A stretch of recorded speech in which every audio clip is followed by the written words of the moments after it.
Amada Iglesia, el Señor paz a todos. Pueden acomodarse, queridos hermanos. Bien, vamos en esta hermosa tarde, ya empezando lo que es el día santo del Señor, a meditar un poco en la palabra de Él. Con respecto, querido hermano y hermana, usted que está presente y usted que nos ve a través de la transmisión, algo que es muy importante que lo tengamos cada uno de nosotros en mente. Y es acerca de lo que dice el libro de Romanos. Vamos a meditar justamente en este libro, en el libro de Romanos, capítulo número 8. Y justamente de este pasaje vamos a poder sacar el tema de esta oportunidad. Romanos capítulo 8 y el verso número 31, que estoy seguro que todos lo conocemos. Dice de esta manera: pues ¿qué diremos a esto? Si Dios por nosotros, y en forma de pregunta, ¿quién contra nosotros? ¿Cuántos de nosotros en algún momento nos hemos enfrentado a diferentes situaciones en las cuales, querido hermano, nos preguntamos cómo hemos de salir de tal situación? Probablemente aquí haya alguna persona enferma, de alguien que nos esté viendo. Tal vez está enfrentando alguna dificultad o algún problema en el que ahorita se está preguntando cómo voy a salir de esto. Sin embargo, querido hermano, nosotros como creyentes, como seguidores de nuestro Señor, tenemos justamente esta promesa. Si Dios con nosotros, ¿qué? Le agrego yo, ¿o quién contra nosotros? Porque no solamente peleamos, queridos hermanos, contra potestades, como lo dice la palabra del Señor, sino también contra nuestra carne, porque es enferma y nos lleva a diferentes situaciones. Vamos a tratar en esta tarde de encajar 5 historias, las cuales les vamos a leer un poco práctica y las vamos a intentar adaptar a nuestra vida espiritual e intentar ver de esta manera cómo el Señor realmente obra en cada uno de nosotros. Veamos lo que nos dice en el libro de Éxodo. En el libro de Éxodo, en el capítulo número 14. Éxodo capítulo número 14, y vamos a leer desde el verso 1 en adelante. Lea juntamente conmigo, y si no tiene la escritura, solamente escuche. Dice Éxodo capítulo 14 y el verso 1 en adelante: y habló el Señor a Moisés diciendo: habla a los hijos de Israel, que den la vuelta y asienten su campo delante de Pihairot, entre Gidgol y la mar hacia Balsefón.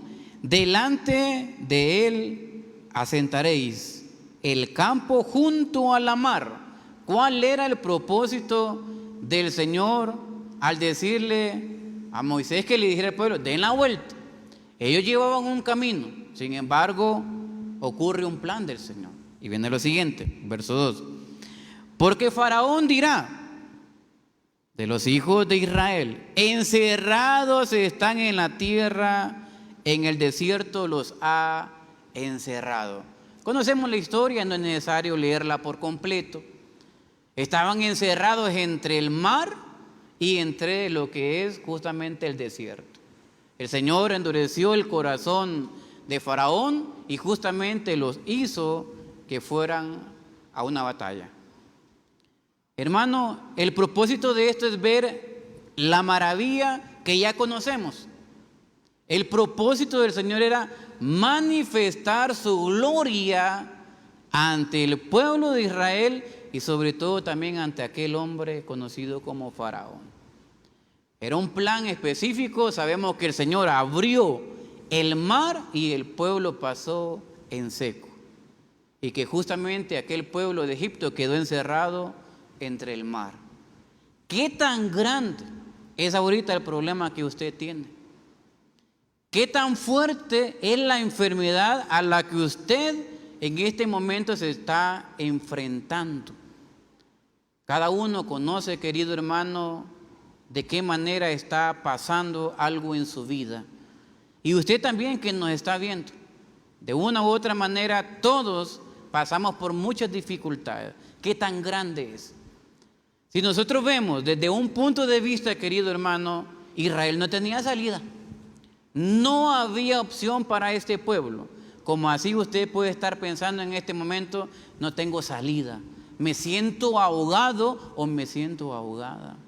Esta enfermedad me va a llevar a la muerte. O este problema va a hacer que yo entre en enfermedad. ¿Qué tan grande es? Pues acabamos de ver, y como sabemos la historia, hermano, el poder del Eterno. Nada, absolutamente nada de lo que pueda pasar en nuestra vida podrá hacernos frente si el Señor está con nosotros. Sin embargo, querido hermano y hermana ¿estamos nosotros con el Señor? Porque Él promete definitivamente estar con nosotros, pero nosotros estamos con Él. ¿Por qué a veces nosotros no vemos las maravillas del Señor? ¿Por qué a veces, querido hermano, no vemos ciertas respuestas del Señor? ¿Será que el Señor nos falla? ¿Será que las promesas que aquí están escritas de verdad nos están fallando? No. A veces nosotros tenemos algo de culpa. Y es que a veces nosotros queremos buscar las soluciones, queremos buscar las curas en otros lugares primero antes que Dios. Sin embargo, sabemos que Él se manifiesta directamente en nuestras situaciones cuando nosotros dejamos que se manifieste. Veamos un ejemplo más. Vamos al libro de Josué. Son prácticamente, querido hermano, historias súper conocidas, pero que nos llenan bastante directamente a cada uno por el mensaje que nos deja. En el libro de Josué, en el capítulo número 3, Josué, capítulo número 3, y vamos a leer desde el verso 5 en adelante. Síganme en la lectura.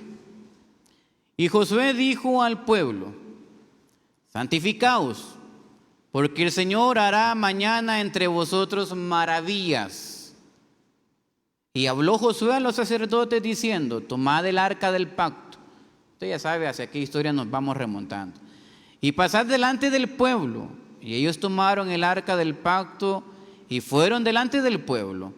Entonces el Señor le dijo a Josué: desde aqueste día comenzaré a hacerte grande delante de todo el pueblo de Israel, para que entiendan que como fui con Moisés, así seré contigo.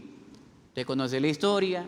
Estaba aquel gran río que, vea, querido hermano, buscando un poco de información en la historia de qué tan grande era este río, porque si a usted lo busca hoy, increíblemente usted lo ve como un río pequeño.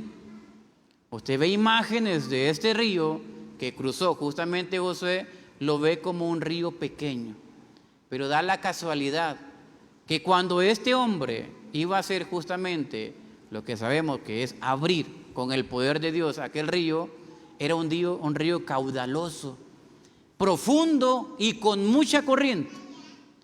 Aquel pueblo de Israel pudo haberse preguntado, como ya probablemente se cuestionó al principio cuando cruzó el mar: ¿cómo vamos a cruzar este río? Sin embargo, conocemos la historia. No solo lo pasaron una vez, lo pasaron en 2 ocasiones. Las maravillas del Señor en la vida de aquel pueblo también se ha de manifestar en nuestras vidas. ¿Qué hace falta, querido hermano? A veces hace falta creer más en el Señor. Darle ese voto justamente, hermano, a Él, de creer, de saber que Él sí puede librarnos de todas las dificultades que enfrentamos. A veces tenemos dificultades con nuestra familia, con nuestras esposas, viceversa, en nuestros trabajos. Por ejemplo, complicaciones en las que usted cree ya me van a despedir, complicaciones en las que usted cree tal vez mi relación ya no tiene una salida. Sin embargo, el mensaje que el Señor nos quiere dejar en esta noche es que si nosotros le creemos, dice Él, que si Él está con nosotros, ¿quién será contra nosotros? Definitivamente, querido hermano, esa promesa que leímos al principio, hay que hacerla nuestra para poder nosotros experimentar justamente la gloria del Señor. Bien, leamos ahora en el capítulo número 6, siempre de aquí de Josué. Y vamos a leer del verso 1 hasta el 5. Vea cómo el pueblo de Israel, querido hermano, enfrenta una situación grande, enfrenta otra situación, y vamos a ver una más. Del verso 6 hasta el verso número 5 leamos. Empero Jericó estaba cerrada, bien cerrada. A causa de los hijos de Israel, nadie entraba ni salía.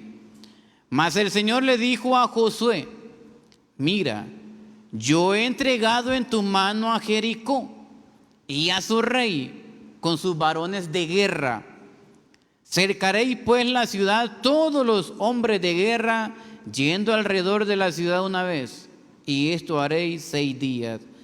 7 sacerdotes llevarán 7 bocinas de cuerno, de carnero, delante del arca, y al 7º día daréis 7 vueltas a la ciudad, y los sacerdotes tocarán la bocina.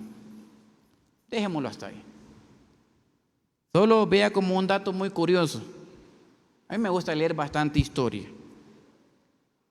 Logré encontrar un poco de información acerca de ese muro, de esa ciudad que estaba completamente amurallada. Obviamente estos son datos arqueológicos, porque no hay una fotografía, porque no hay un video que nos haga constar cómo era.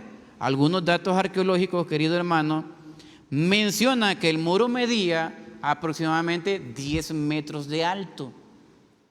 Y, oiga bien, que entre esos 10 metros, 4 metros eran aproximadamente de pura piedra y los otros 6 metros eran de ladrillo. Ese era lo alto. Y que lo ancho de la estructura era, oiga bien, querido hermano, entre 2,5 metros a 4,5 metros de ancho. ¿Qué hombre podía derribar esa muralla? No sé si ustedes han visto en la televisión el famoso fortaleza de Omoa, o más conocido como el castillo. Tiene 1 metro y 1,5 metros en diferentes partes de ancho. Nunca el hombre lo pudo derribar, aún en sus batallas. Por eso aquellos espías, cuando fueron, dijeron: hay hombres grandes, aparte de eso está amurallada. ¿Por dónde? Pero encontraron cierta debilidad. Sin embargo, querido hermano, vamos a cómo obra el Señor. Siendo algo que ante los ojos humanos era justamente imposible poder entrar y poder, querido hermano, lograr aquella batalla, ante Dios fue tan fácil. ¿Por qué? Porque solamente le dijo al pueblo: haz esto y se hará. Ahora, ¿qué hubo en el pueblo en este momento? Confianza. ¿Qué hubo en este hombre, Josué? Confianza. ¿Qué le dice el Eterno a usted ante los problemas? Muchos son los males del justo, pero de todos los librará el Señor. O sea, usted va a enfermar, usted va a tener problemas, pero nosotros, a diferencia de los demás, es que tenemos una gran promesa. Y es que Él nos va a librar. Pero ¿qué hace falta, querido hermano? Hacerle frente. Creer en Dios para que así, estando Él con nosotros, nada nos va a detener. ¿Por qué a veces nos detienen las enfermedades? ¿Por qué a veces los problemas nos hacen que nos vayamos de la iglesia? Si dice que si Dios con nosotros, ¿quién contra nosotros? Porque a veces nosotros, queridos hermanos, somos realmente los que huimos de Dios. No es Él quien se aparta. A veces podemos decir: Señor, pero ¿por qué no escuchas mi oración? Señor, ¿por qué estás lejos de mí? Cuando tal vez con la obra que nosotros estamos haciendo o de la manera en cómo nos estamos comportando, tal vez somos nosotros los que estamos alejados directamente de Él. Pero estamos justamente queriendo concluir, querido hermano, de que el Eterno obra en la vida de nosotros. Ese es el propósito. Que usted, como muchas veces ha llevado este mismo mensaje, hoy se lo vuelva a llevar. Si Dios está conmigo, ¿quién contra mí? No es que usted va a ir y directamente se va a jactar y nada, que a meterse a problemas porque el Señor me va a librar.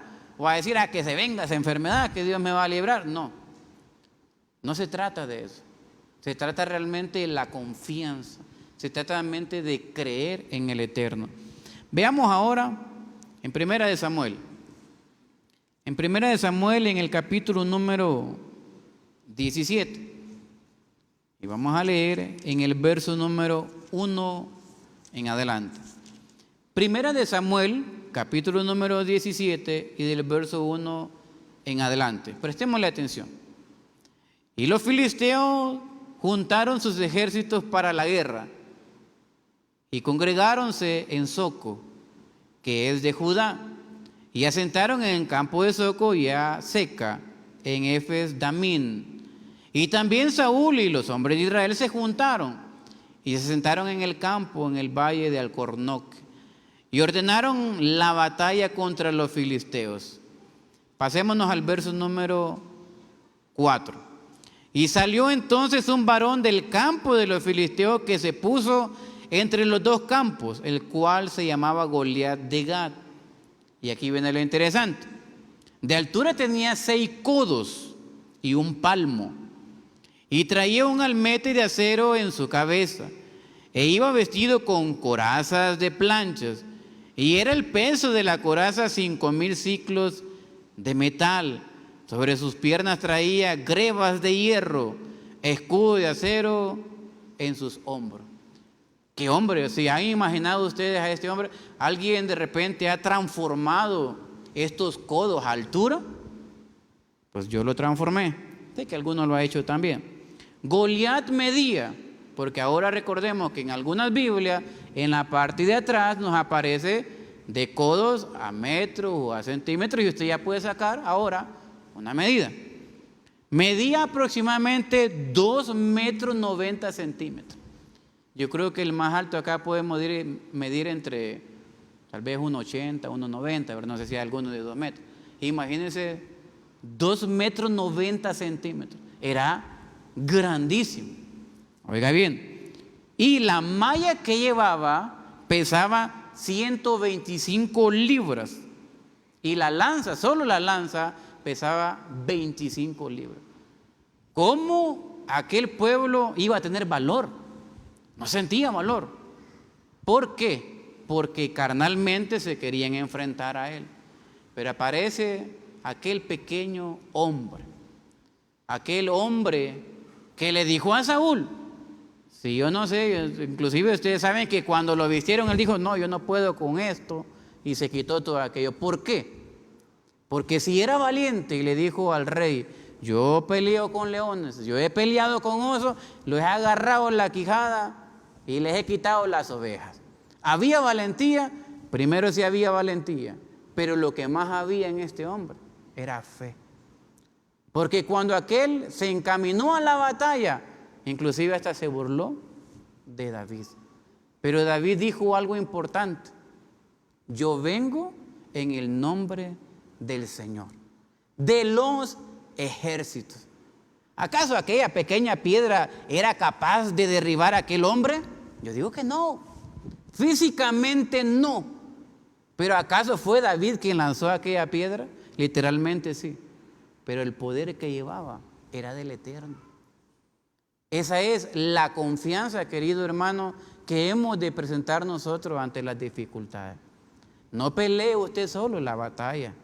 No intente usted solo resolver un problema. Dirá usted, y entonces, ¿y a quién le digo? Voy a contarle al hermano. Sí se puede, obviamente, porque estamos para ayudarnos. Pero quien realmente resuelve, quien realmente gana las batallas con nosotros, es el Eterno, no es nadie más. Si no, este pequeño hombre no hubiese tenido la capacidad de ir directamente a la batalla. Y el último ejemplo de saber que es verdad que si el Señor está con nosotros, ¿quién contra nosotros? Es directamente, querido hermano, la historia del Mesías, la historia del Eterno. Justamente un plan hecho con su Hijo para venir a morir. Pero el propósito, hermano, de esto era lo siguiente. Veamos en el libro de Mateo, en el capítulo número 27. Y vean, aquí vamos a ver algo muy interesante para ir concluyendo. Mateo capítulo número 27. Y vamos a leer el verso número 62 al 66. Leamos juntos lo que nos dice Mateo capítulo 27 y el verso número 62 al 67. Léelo juntamente conmigo. Y el siguiente día, vea lo que dice, que después de la preparación se juntaron los príncipes de los sacerdotes. Oiga bien, ¿para qué se juntaron? Vea lo que nos dice. Se juntaron los príncipes de los sacerdotes y los fariseos ante Pilato, diciendo: Señor, nos acordamos que aquel engañador, hablando de Jesús, dijo, aún viviendo, después de 3 días resucitaré. Manda pues que se asegure el sepulcro hasta el 3er día, porque no vengan sus discípulos de noche, le hurten y digan al pueblo: resucitó de los hombres. ¿Y será que el postre peor que el primero? Pilato pues dijo: llévense estos guardias. Los guardias fueron y aseguraron lo que es el sepulcro. Hay algunos relatos, querido hermano, en la historia donde aparece que aquellas piedras que sellaban las tumbas eran súper pesadas. O sea, pesadísimas. No solo alguien lo podía mover, tenía que ser entre varios. Sin embargo, a pesar de que aquella piedra era pesada, todavía esto le dice: manda seguridad. Va y manda seguridad. ¿Cuál era el temor? ¿Cuál era el temor de estos hombres? Que realmente, querido hermano, sí resucitara a Jesús. Ahora, ¿detuvo a Jesús la piedra? ¿Detuvo a Jesús el sepulcro? ¿O detuvo a Jesús aquellos guardias? No, ¿verdad? Entonces, ¿qué lo va a detener a usted? ¿Qué lo puede detener a usted? ¿Hambre? Decía el apóstol. ¿Desnudez? ¿Enfermedad? ¿Problemas? De todo hemos de pasar en esta vida. Pero que no se nos olvide, si Dios con nosotros, ¿quién contra nosotros? Hermanos, que la gracia del Eterno y la paz sea con todos.